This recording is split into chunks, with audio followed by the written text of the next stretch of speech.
Hello everyone. Today we're gonna read. This is gonna be a readathon as well. I'm actually gonna do two readathons in a series. This is gonna be Stop Being a Broke Loser by Christopher Bell's book. Stop being a broke loser. We're gonna read Stop Being a Broke Loser. You are in fact someone, and I am someone else, and we are going to read Stop Being a Broke Loser by Christopher Bell. Oh, it also says Fix Yourself. Fix Yourself. Stop Being a Broke Loser by Christopher Bell. First thing I'm going to do is read the table of contents. Then I'm probably going to read the introduction chapter or chapter 1, depending on what the first chapter is of the book. Okay? So, listen to the sound of the pages as I swiftly go through them. Stop Being a Broke Loser by Christopher Allen Bell. I didn't know his name was Alan. Now I do. Okay. Here we go. I'm swiftly going through the pages. Oh, yeah. Okay. Table of Contents. A brief introduction. Chapter 1, Change Your Mindset. Chapter 2, Cash Management, Budgeting / Revenue / Expenses. Chapter 3, Risk Mitigation, aka Insurance. Chapter 4, Investing, Stocks, Bonds, Alternatives. Chapter 5, Don't Invest Like a Dude Bro. Bitcoin, Gold, Options, Penny Stocks.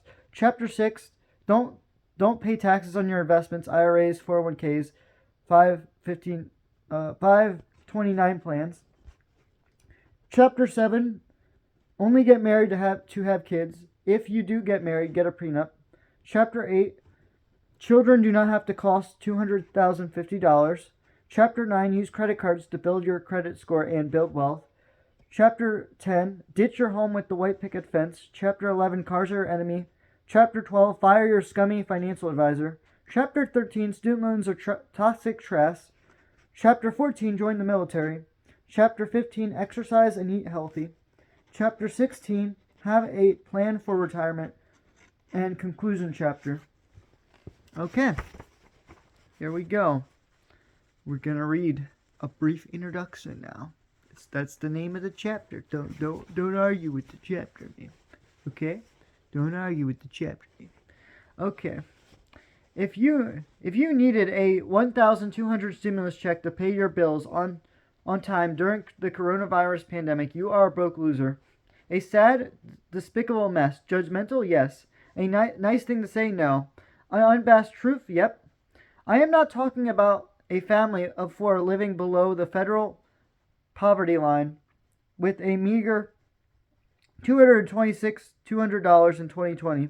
I understand that's almost impossible to save money on such low income, and I feel sympathy for the workers and their families that live on such a paltry income. I also have sympathy for people whose life circumstances are out of their control and put them in dire financial strains. For example, getting cancer and casting out their life savings to pay treatment is out of your control. Going into massive student loan debt for a worthless degree, quitting college or trade school because it was too hard, boo-hoo, or just being lazy is totally in your control and puts you solely in broke loser category.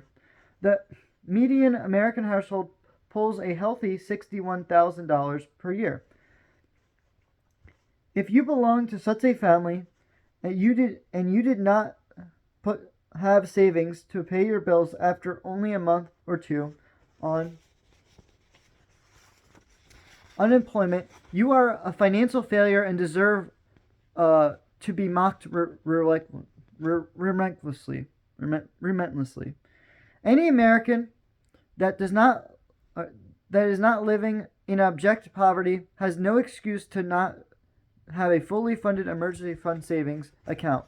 In America, personal finance gurus are a dime a dozen, and all of them recommend you set aside 3 to 6 months of expenses in case you lose your job or you have an unexpected large expense. Smart Americans will listen to their advice and make small sacrifices to reduce their spending and save money. These Americans are intelligent enough to understand the concept of deferring gratification, sacrificing pleasure in short term to achieve long-term benefits.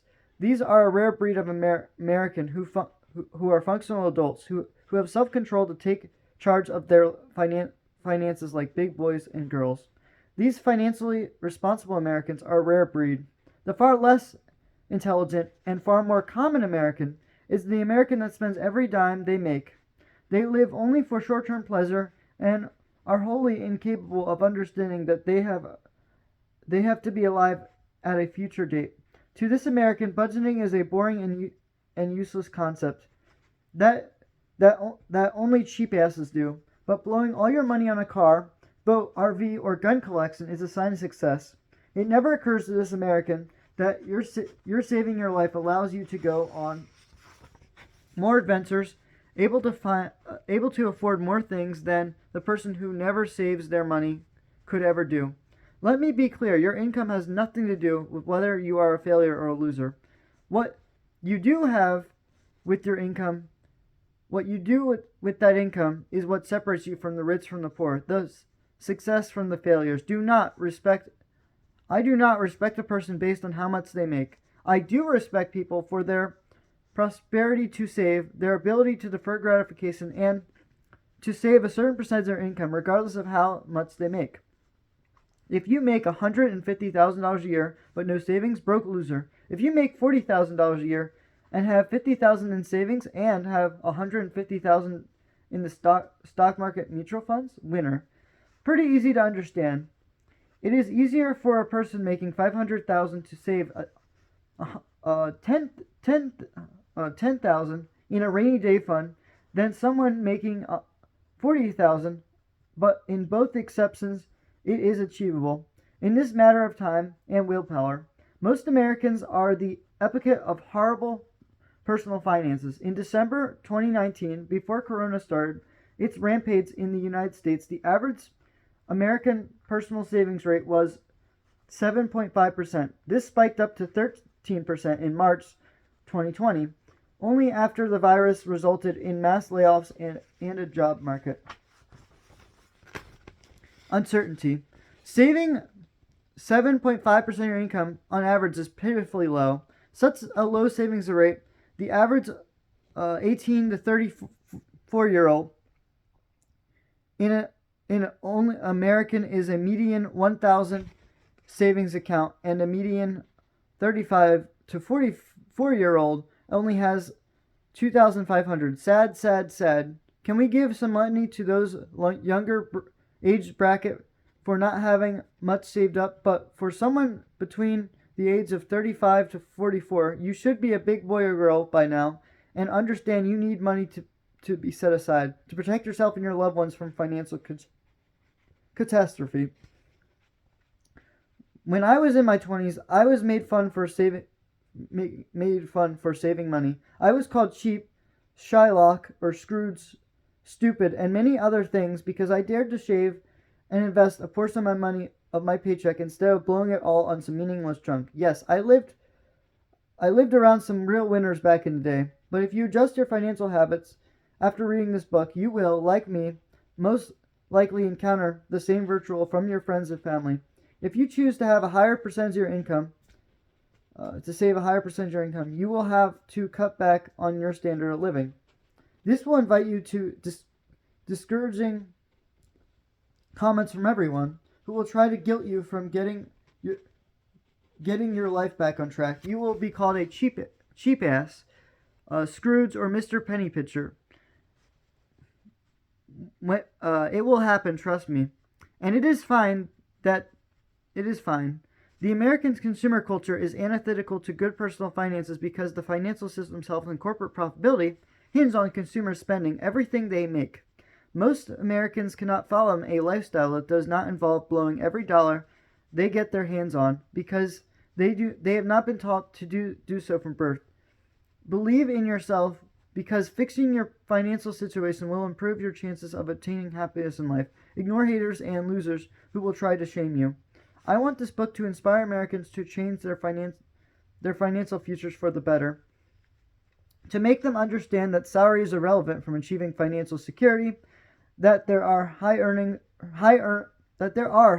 that are flat broke, and low wage earners that are secretly wealthy, that the poverty and wealth are a mindset, not something that is inherited or given through a privilege. Anybody can change their current financial situation for the better, regardless of how bad they think they have it. If you think that you have the broke loser mindset, if you think you have the broke loser mindset, and I want you to replace it with something better, this is a book for you. If you want to stay a broke loser, then toss this in the trash. You will learn some basic personal financial principles, such as balancing competing priorities, cash, investments, insurance management. You will learn how to avoid the common financial traps like buying a house or a car you cannot afford. Enjoy. So that was the introduction chapter. That was actually, wow, that was a really short chapter. I'm shocked.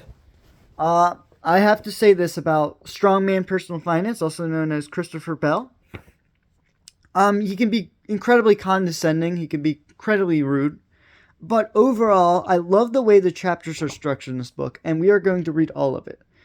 And it is a very hardcore book, but it's the reality. It's reality. That's why I like this book. And I did make a book review back in the day about this book, but I wanted to read it.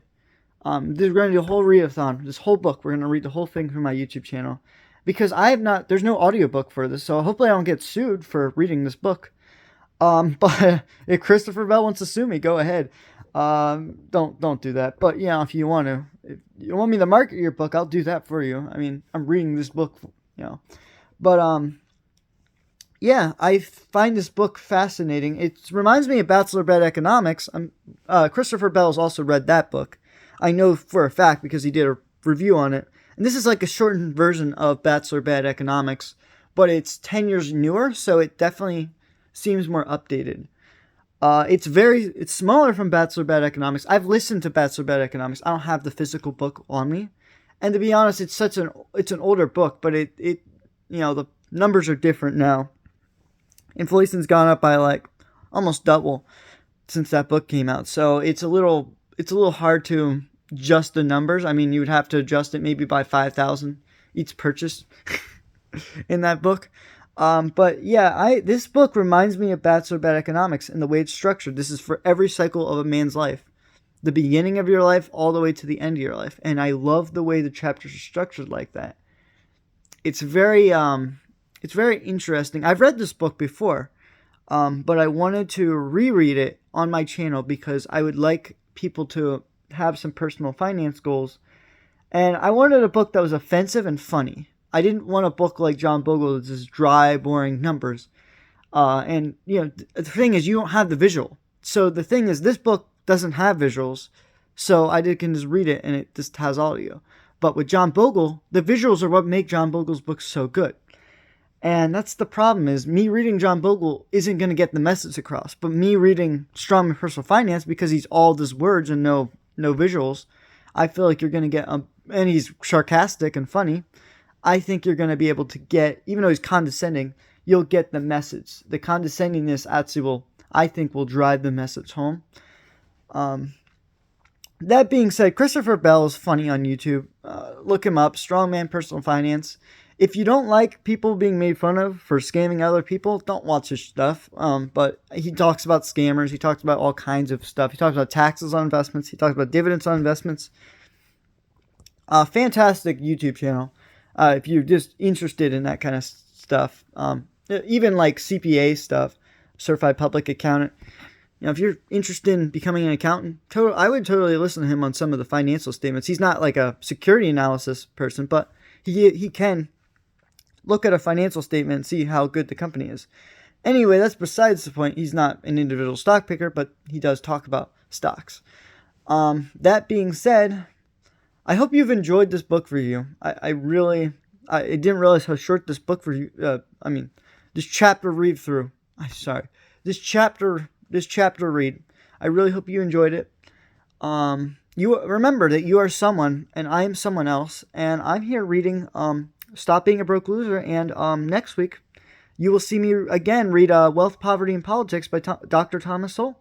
That's what you'll see next week. Goodbye.